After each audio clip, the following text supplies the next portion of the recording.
Hello दोस्तों, कैसे हैं आप सब। आज की हमारी कहानी है प्रायश्चित। अगर आपको कहानी अच्छी लगे तो चैनल को लाइक शेयर और सब्सक्राइब करना ना भूलें। बाप रे देविका, आजकल की लड़कियों के तो नखरे भी गजब के हैं। कहती हैं कि हमें पति बिना माँ वाला चाहिए। अरे वाह, माँ अपने बेटे के साथ नहीं रहेगी तो और कहाँ रहेगी।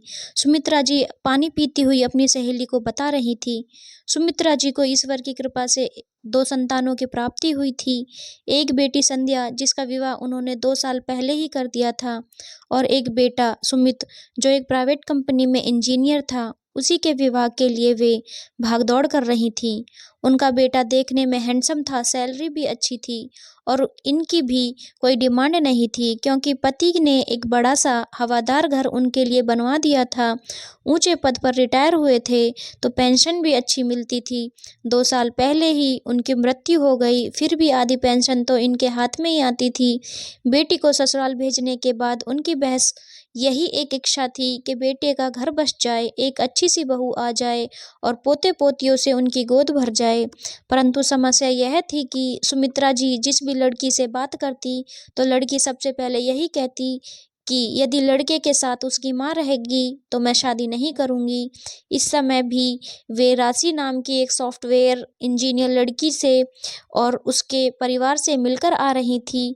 नौकरी वाली बहू आएगी यह सोचकर जब वे मिली तो उसने साफ कह दिया कि आप साथ रहेंगी तो फिर यह शादी कतई संभव नहीं। सुनकर सुमित्रा जी को बहुत गुस्सा आया था, परंतु उस वक्त चुप रहीं और अब अपनी सहेली के आगे पूरी भड़ास निकाल रही थी।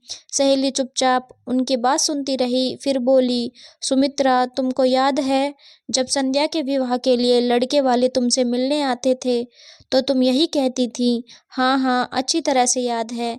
मैंने तो साफ कह दिया था कि जिस घर में लड़के की माँ रहेगी उस लड़के के साथ संध्या की शादी हरगिज नहीं करूँगी। ये सास वास का टंटा कौन रखे। मेरी संध्या तो आज़ाद ख्यालों वाली है, सुमित्रा जी ने ऐंठ कर कहा। और जब संध्या के लिए तुम्हारी पसंद का लड़का नहीं मिला तब तुमने क्या किया। मैंने, हाँ हाँ, सुमित्रा जी हंसने लगी, फिर बोली, देविका, मजबूरन मुझे ऐसे लड़के के साथ संध्या का विवाह कराना पड़ा जिसकी माताजी भी उसके साथ रहती थीं। लेकिन देविका, मैं भी कम नहीं, ऐसा चक्कर चलाया कि माताजी वृद्धाश्रम और मेरी संध्या स्वतंत्र। अपने दोनों हाथ ऊपर उठाते हुए सुमित्रा जी बोली, स्वतंत्र। सुमित्रा, ऐसे ही स्वतंत्रता सबको, सब लड़कियों को चाहिए, तो तुम क्रोध क्यों कर रही हो। क्या मतलब। सुमित्रा जी स्वर तीखा हो गया। देविका जी मुस्कुराते हुए बोली, सीधी सी बात है, जब तुम्हें अपनी बेटी के लिए बिना सास वाला घर चाहिए, बिना माँ का बेटा चाहिए, तो दूसरी लड़कियों के भी सास शब्द को अपने साथ भला क्यों जोड़ेंगी। उनकी मम्मियाँ भी तो अपनी बेटी को स्वतंत्रता देना चाहेंगी।